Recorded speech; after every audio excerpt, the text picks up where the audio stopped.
Welcome to அம்மா kitchen. நம்ம இன்றைக்கி என்ன பார்க்க போகிறோம்? நம்ம மீன் குழம்பு தான் பார்க்க போகிறோம். மீன் குழம்புன்னா நம்ம வந்து நிறைய பேச்சுலர்ஸுங்களாம் நிறைய பேர் தனியாக இருக்கும்போது சமைக்கிறாங்க. அவங்க எவ்வளோ ஈஸியாக சமைக்க முடியுன்றதுக்காக தான் நான் அந்த மீன் குழம்பு நான் வந்து போடுறேன். இதுவரையிலும் நம்ம சேனலை சப்ஸ்கிரைப் பண்ணாதவங்க சப்ஸ்கிரைப் பண்ணி வச்சுங்க. பக்கத்தில் இருக்க பெல் பட்டனையும் ப்ரெஸ் பண்ணி வச்சுங்க.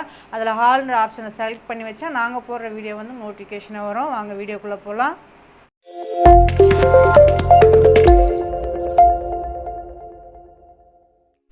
பாருங்கள், மீன் குழம்பு வைக்க போகிறோம். நான் மீன் குழம்புனா நம்ம வந்து பேச்சுலர்ஸ் எப்படி டக்குன்னு மீன் குழம்பு செய்வாங்களோ அந்த அளவுக்கு தான் நான் மீன் குழம்பு இப்போ செஞ்சு காட்ட போகிறேன். நான் ஆல்ரெடி மீன் குழம்பு போட்டிருக்கேன். இது வந்து நம்ம ஃபேமிலி ஆனாலும் பேச்சுலர் ஆனாலும் டக்குன்னு செய்யக்கூடிய ஒரு மீன் குழம்பு தான் நான் செஞ்சு காட்டுறேன். இப்போது பாருங்கள், இது வந்து 3 தக்காளி எடுத்து இப்படி 1க்கு 2 நான் வந்து மிக்சியில் அரைச்சி வச்சுருக்கேன்.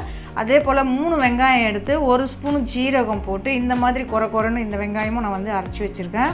இதில் வந்து 2 பூண்டு முழு பூண்டு எடுத்து உரிச்சு வச்சுருக்கேன். இதில் ஒரு 15 சின்ன வெங்காயம், கருவேப்பிலை, ஒரு 3 பச்சை மிளகாய். இது வந்து புளி தண்ணி. நம்ம இந்த புளி தண்ணி இருக்குது பார்த்திங்களா, அதில் வந்து நான் மிளகாத்தூள்லாம் இதுலேயே சேர்த்து போகிறேன். நான் வந்து ஆல்ரெடி நான் வந்து குழம்பு மிளகாத்தூள் வேறு இருக்குது. ஆனால் நான் பேச்சுலர்ன்றதுனால குழம்பு மிளகாத்தூள் வைக்க மாட்டாங்க. அதனால் நான் வந்து வெறும் மிளகாய் பொடி வச்சு தான் நான் வந்து இப்போ குழம்பு காட்ட போகிறேன். பாருங்கள், 2 ஸ்பூன் வந்து வெறும் மிளகாத்தூள்,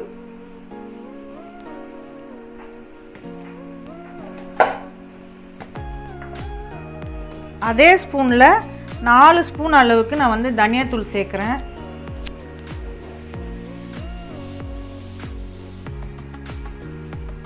ஸ்பூன் வந்து நம்ம வந்து தனியாத்தூள் சேர்த்துக்கலாம்.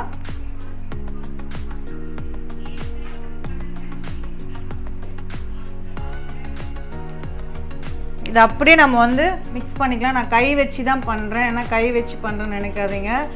ஒரு சிலதெல்லாம் வந்து நம்ம கை வச்சு நம்ம செய்யும் போது தாங்க டேஸ்ட் இருக்கும். மீன் குழம்புலாம் வந்து எப்போவுமே வந்து இந்த மாதிரி நீங்கள் மிக்ஸ் பண்ணி செய்யும் போது தான் அவ்வளோ ஒரு டேஸ்ட் இருக்கும். இப்போ இது அப்படியே இருக்கட்டும். இது இந்த மெத்தடில் நீங்கள் வந்து ட்ரை பண்ணுங்கள். நான் ஃபஸ்ட்டு வந்து சட்டியில் தான் வைக்க போகிறேன் மீன் குழம்பு. மீன் குழம்புனாலே சட்டியில் வச்சா தான் நல்ல டேஸ்ட்டாக இருக்கும். உங்கள்கிட்ட கடாயி பாத்திரம் ஏதாவது இருந்தால் அதில் வச்சுக்கோங்க. மோஸ்ட்லி வந்து பேச்சுலர்கிட்ட வந்து சட்டி இருக்கிறதுக்கு வாய்ப்பே இல்லை. ஆனாலும் நம்ம வைக்கிறனால நம்ம சட்டியில் தான் வச்சு காட்டுறோம். இப்போ வந்து பாருங்கள், சட்டி சூடாகிட்டுருக்கு. இப்போ நான் வந்து அதில் வந்து நல்லெண்ணெய் சேர்த்துக்கிறேன். ஒரு 50 ml நான் சேர்க்குறேன். நல்லெண்ணெய் வந்து ஜாஸ்தியாக இருந்தால் தான் மீன் குழம்பும் நல்லாயிருக்கும். மீன் குழம்புக்கு எண்ணெய் வந்து கொஞ்சம் கூடுதலாக இருந்தால் தாங்க நல்லாயிருக்கும். இன்னும் கூட கொஞ்சம் நான் வந்து ஊற்றிக்கிறேன்.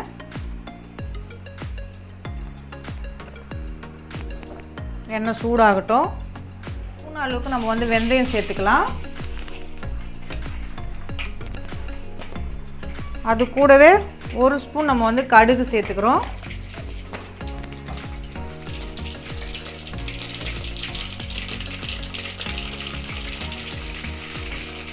இந்த பூண்டும் சின்ன வெங்காயமும் இதோட சேர்த்துக்கலாம்.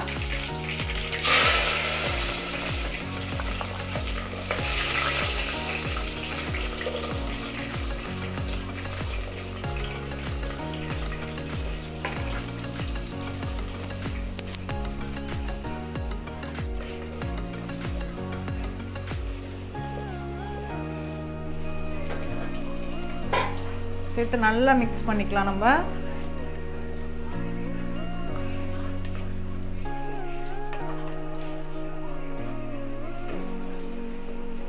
பாருங்க, வெங்காயம் வதங்கிடுச்சு. நான் வந்து அரைச்சி வச்ச தக்காளியை சேர்த்துக்கிறேன். நல்லா வெங்காயம் வந்து தக்காளியை வந்து எண்ணெயில் நல்லா வதங்கட்டும். அந்த எண்ணெயெல்லாம் மேலே பிரிஞ்சு வரும். உப்பு வந்து தேவையான அளவுக்கு நான் உப்பு சேர்த்துக்கிறேன். உப்பு வந்து உங்களுக்கு தேவைக்கு ஏற்ற மாதிரி சேர்த்துக்கோங்க. காரம் உப்பு வந்து தேவைக்கு ஏற்ற மாதிரி சேர்த்துக்கோங்க. நல்லா வதங்கட்டும்.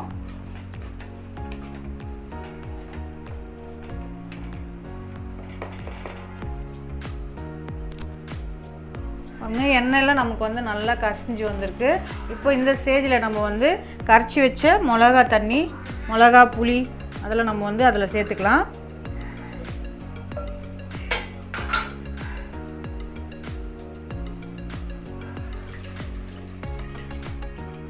சேர்த்துட்டு இன்னும் கொஞ்சம் நம்ம தண்ணி சேர்த்துக்கலாம். ஏன்னா அந்த மீன் வந்து நமக்கு வந்து உள்ளே நல்லா முங்குற அளவுக்கு தண்ணி இருக்கணும். இது அப்படியே கொதிக்கட்டும். இது கொதிக்கும் போதே நான் வந்து கருவேப்பிலை பச்சை மிளகாய் எடுத்து வச்சேன் பார்த்தீங்களா, அதை வந்து நம்ம இதோட சேர்த்துக்கலாம். இந்த கருவேப்பிலையை, இந்த பச்சை மிளகா வந்து நம்ம வந்து கீரி எதுவுமே போட வேண்டாம், அப்படியே முழுசாக நம்ம வந்து இந்த குழம்புல சேர்த்துக்கலாம்.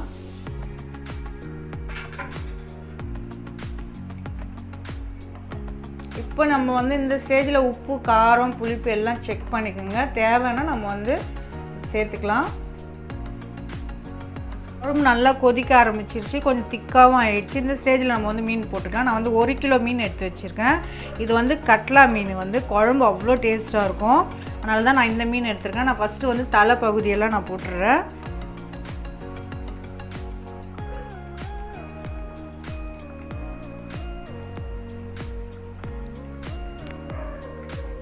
பாருங்க, இருக்கிற மீன் எல்லாமே நம்ம வந்து சேர்த்துக்கலாம்.